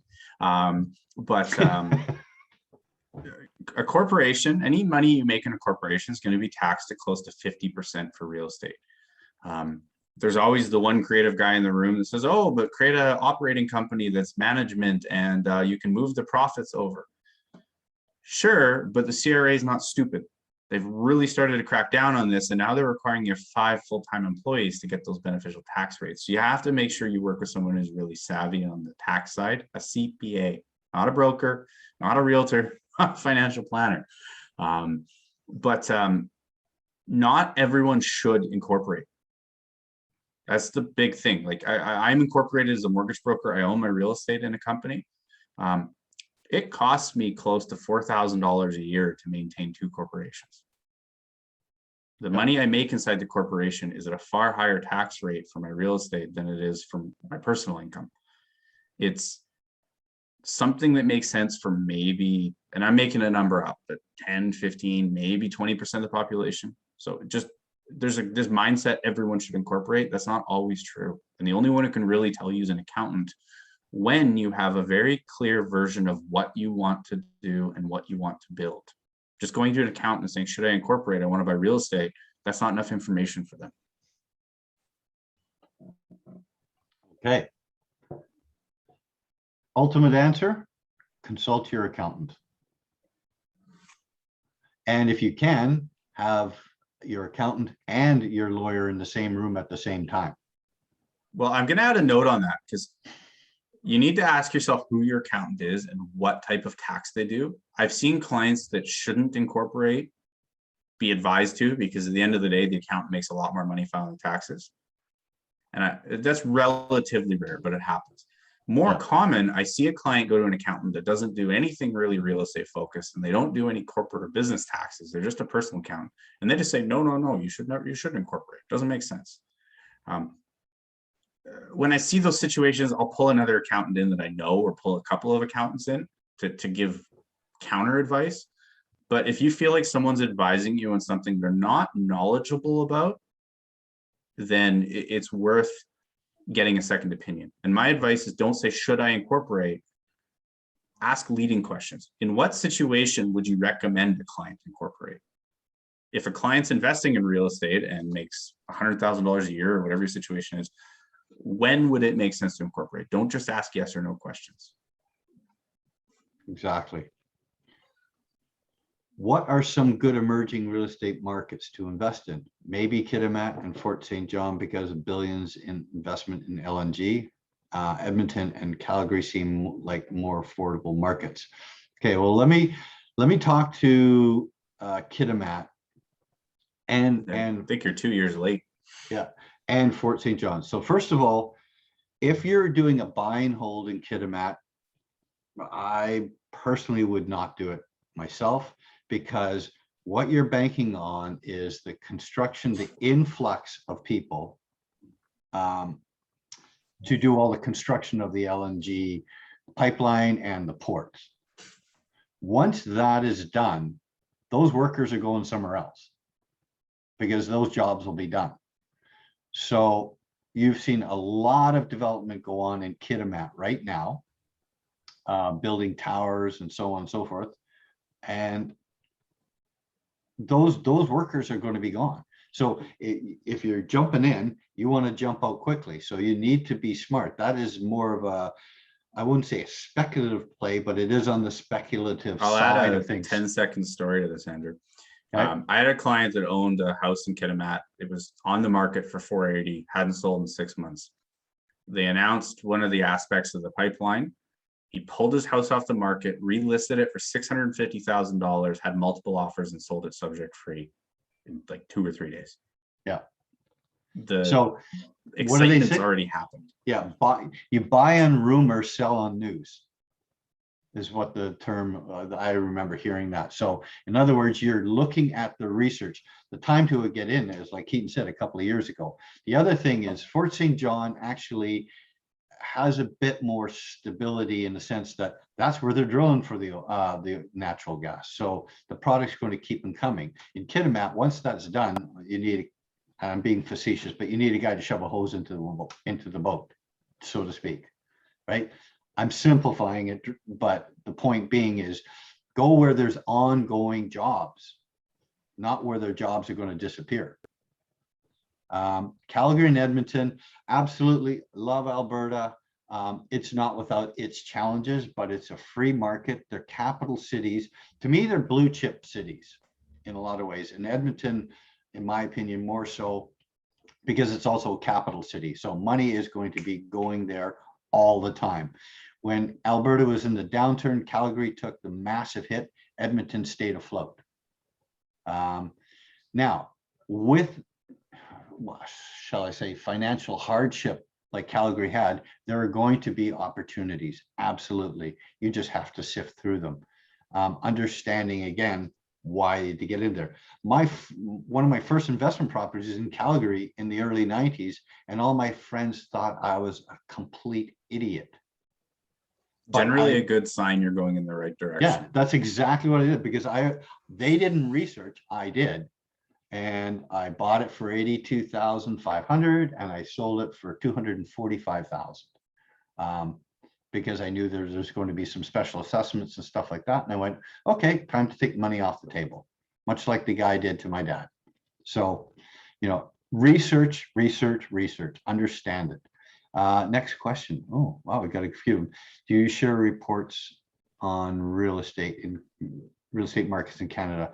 Haven't done a whole lot of those because it's ever evolving and they get out of date. I can definitely share some of the newsletters that I get, but we tap into others' resources for this. Yeah. We're pretty active in different investing groups, and yeah. It's difficult for any one individual to do it. There's groups now that have like teams of economists that do this stuff, and be nervous when a realtor who sells in Calgary gives you a report on how great Calgary is, as an example, not to pick on Calgary, but yeah. Sheila, yes, just reach out to me.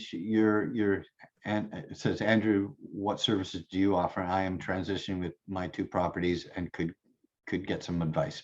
I'm happy to give you advice. Just send me an email. That would be great, and we can set up a time. What do you think of fractional ownerships in resorts? For the right people, it kind of works. Some people like fractional, some people like timeshare if you're going to use it all the time, but it's a bit of a challenge If you can get a really great deal, sure. I know one of my friends that all he does is, as one of his real estate portfolio strategies in resort towns, is he picks up timeshares that are basically on fire sale. So, and then actually allows, rents them out and kind of makes a profit. But that's a very interesting game for sure. It's a lot more risk. I like properties where I could potentially do the short-term rental myself or have a team do it.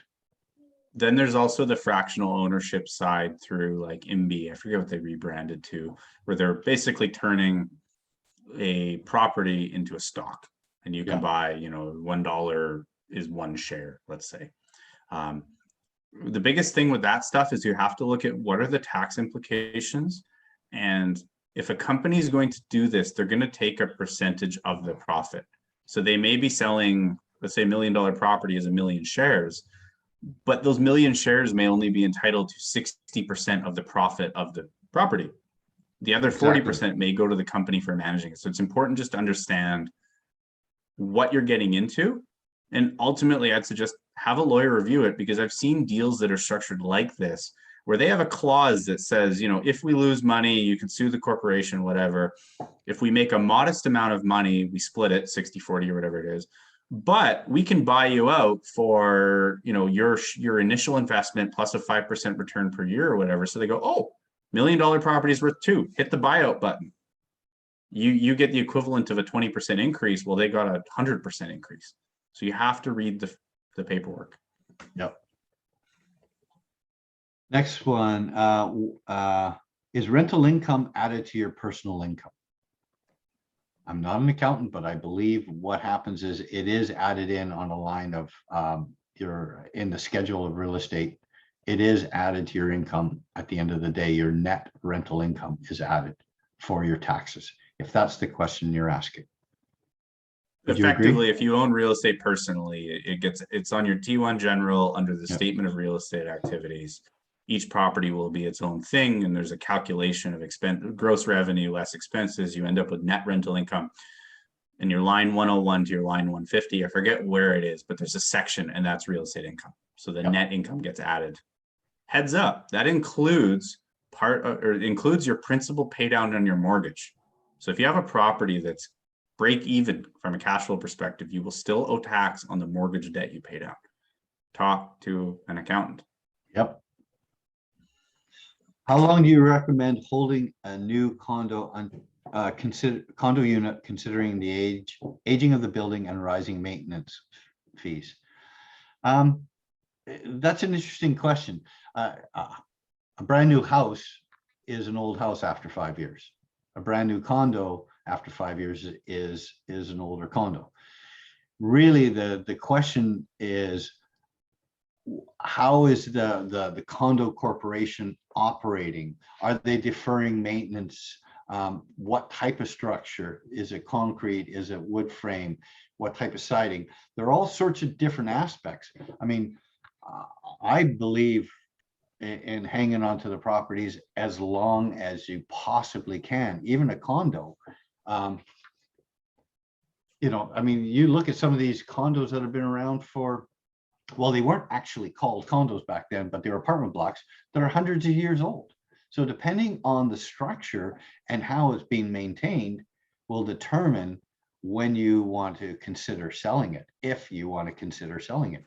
I know people that own condos that are never going to sell them, but they are making sure that they're staying on top of what's going on. So there is no definitive answer per se, but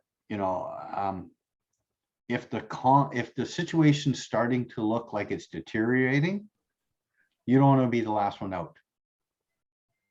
You also have to look at what's being built in the area. If you own a cookie cutter B condo unit on the second floor, and there's 25 towers projected to come up in the area. I'll use an example, Brentwood Mall in Vancouver. If you're in the first tower and they're building 5,000 units identical to yours, the market's not necessarily going to be in control of the value of your property as much as the developer is. So it's important to look at what are you buying and is it replaceable? Because why would they buy yours when they can buy the new one for $5,000 more? And sometimes they're even, you're even seeing, one other thing is the winding down of stratus.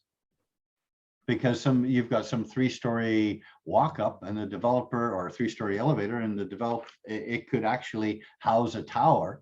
And now all of a sudden, some developer comes along and wants to buy your property for an exorbitant amount of money, because they can, pay you double what it's worth or triple what it's worth, because they know they're going to make way more money. So that is happening too, albeit, slim, but it is happening as properties age out. Let's see. For some of the fairly hands-off investments you partake in, how do you make money typically? If you're talking about me, I typically in these properties, I'll get paid a commission from the vendor side, like Keaton would get paid by the lender side. So it's just a straight commission. There's no extra fees charged on top. I'll add to that. For some of my clients, they're not doing things that result in me getting paid directly, and that's fine. I'll be blunt. If you're a client that calls me and treats me like a public service and just barks questions at me, and to be honest, I don't enjoy chatting with you. I'm not going to spend hours and hours and hours going above and beyond. But if you're friendly and you're nice and you come from a good place, I have clients that I know I'll never get paid from, but I still answer their questions and help them out. And what they do is they refer me out. They tell people about me, and I'm happy with that. It's a win-win, and I don't charge them. So just treat people with respect. You'll get a lot more time and energy. Yep. It's the we win attitude. Take care of it. Take care of the situation from all sides. And that's why I have so many clients that keep them coming back, because, even when it comes time for them to sell, I will make sure that they're connected with the right realtors. It's all about a relationship business. It's not a transaction business, even though there are transactions involved. What Keaton and I do is about building relationships, helping you guys get to where you want to get to within the abilities that we have and the connections we have. Just that simple. Any more questions? I'm going to ask one more time, and then we're just going to finish off this event. And I want to just run through our connections and how to get a hold of us and whatnot. Last call. Any more questions? Okay, well, I'm going to just jump to the very end here, if I can get the screen to work. So we reviewed how to fund you and your family's financial future, why invest in real estate and how is it so powerful, reviewed the 8 strategic steps for successful real estate investing. We showed you absolutely how working with a mortgage broker is super valuable for your time, and how to build a sustainable real estate portfolio very clearly. Oh, I have one more question. Should a beginner investor focus on capital appreciation or positive cash flow investment strategy? You can control cash flow to a degree. You cannot control appreciation. Yeah, absolutely. Find those properties, building your sustainability to help you build your future wealth. Capital appreciation is a wealth component, not a sustainability component, and you don't necessarily have the control. So remember that slide where I said follow the money? I'm telling you, follow the money and then take action. Don't wait to buy real estate and wait. Let compounding take its effect. So we have some homework for you guys. What's your next step? We want you to write it down and post it where you can see it. And what it is what is your real estate why? And I'm not saying you have to answer it to us right now. You need to answer that and go ask it 5 times. I want to make I want to invest in real estate because I want to make money. Okay, great. Why do you want to make money? Because I want to stop working. Great. Why do you want to stop working? You know, ask yourself, get down to it, get to that core, because you have to start with the end in mind so you can reverse engineer it. That's step one. Step two, email Keaton or email or call Keaton by September 28th to book a free 30-minute consultation with us. And we'll set it up on Calendly. We'll both have our calendars. And here is our contact information. Please take a screenshot of this. I would ask that you do that. I will send out an email to every one of you with our information, but it's also good to have this information because it gives the websites and all the rest of that. And then I am going to do my only shameless plug, which is if you want to start off in real estate and you haven't done so, I've created a book that I've written over the years of lessons that I've learned called Look Before You Leap, but actually leap. It is a resource tool. It isn't, you know, I'm going to late night read this cover to cover. It's not that. It has different components from your why to property management to understanding insurance and cycles and things like that. It is a really good book. All the proceeds go towards charity, whether it's Kiva, Sarah McLaughlin School of Music, which is dear to my heart, or World Vision, which I'm heavily involved in as well. You can go to my website here, and I'll include that in the link too, where you can buy Kindle if you're the electronic reader, but I'm kind of a paper, highlight the pages and flip corners and stuff like that. One more. Hang on, Keaton, just go back for 1 second. Oh, sorry. And if you want a paperback, it's $30 and I will personalize it and autograph it. That's my pitch. That's it. Now we're at the end of the event, and I got to say thank you guys, all of you. Hopefully you found that this was a informative, provocative presentation for you guys to start looking at it or building further in where you're going, so that we can make sure that you know, have this rewarding life and you're investing for the reasons that you want to. So one last question. Ria asked, with the high Vancouver prices, does it mean difficult to find properties with cash flow? Oh, yeah. Well, unless you want to put a lot more money down. But typically a property in Vancouver will not cash flow with 25% down, full stop. Like maybe in the edge of the valley, you can find a little bit. One thing to be aware of and nervous of, there's not cash flow in a lot of Vancouver markets. A lot of realtors are good at what they do. So they've come up with strategies with short-term rentals and furnished rentals and rent to Hollywood and whatever. Just know that some of the higher rent strategies also mean higher vacancy, and it's fine. But make sure you do your research. Just because someone showed you a piece of paper that says it cash flow doesn't mean it's actually going to cash flow, or doesn't mean it will cash flow for the next 10 years. An Airbnb is a perfect example. Super difficult to do in Vancouver, but if for whatever reason they allow it, we'll see like in Edmonton where you can get an Airbnb for $70 because everyone does it. Right now it's kind of restricted. So just do your research. And with that, oops, back. There we go. Oh, shoot. Okay, Keaton, you do it. Press forward. We're both playing. Guys, thank you. We hope that this was informative. And we really appreciate you coming on the session. And looking forward to providing those funds to the food bank. So thank you for your support. Have yourself a fantastic weekend, guys.